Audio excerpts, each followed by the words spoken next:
Cattle meant milk. Milk meant money. Milk has and still plays a vital role in the Irish culture and economy, which created many rituals and superstitions about cows and their milk. Since milk is so important, Sean O'Sullivan had many questions about the folklore surrounding it in his Handbook of Irish Folklore. The questions are then answered in the National Folklore Collection. So we reached out to the collection and were informed that most of the resources available are physical manuscripts that have to be viewed in person. As an alternative, they provided us with a few other resources, including the Dukas website, which is a digital version of the school's collection. This collection was gathered by the school children aged 11 to 14 from their older relatives all across Ireland from 1937 to 1939. This website gave us access to original handwritten documents. These stories and our other research led us to conclude that losing a cow or having a bad milking season could have disastrous effects on a family's life. When a cow fell ill or went dry, it was very concerning to the farmers. In order to make sense of why these events happened, people believed in tales about witches and fairies in which they would tamper with the cows. For example, to explain a cow's illness, they believed that the fairies would abduct the best cows from the fields and replace them with an old witch that would take the shape of the original cow.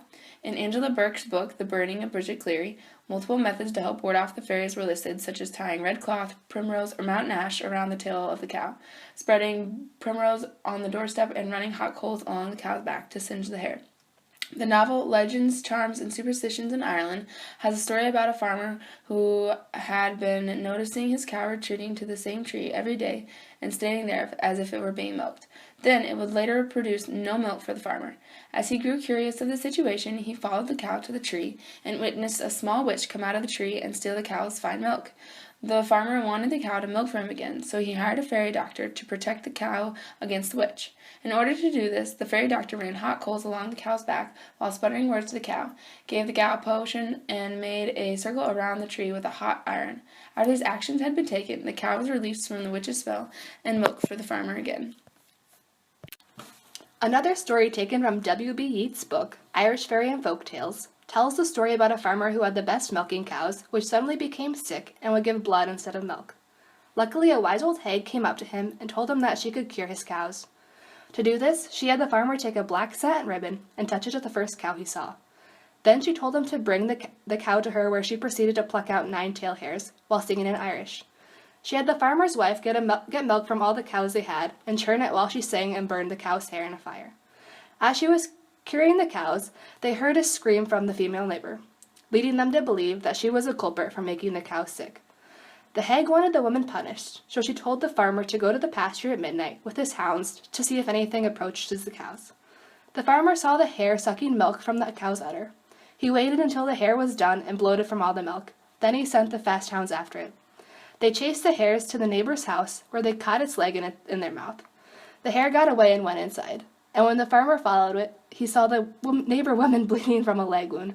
The witch died, but it said that the hare can still be seen hanging out at all her favorite places.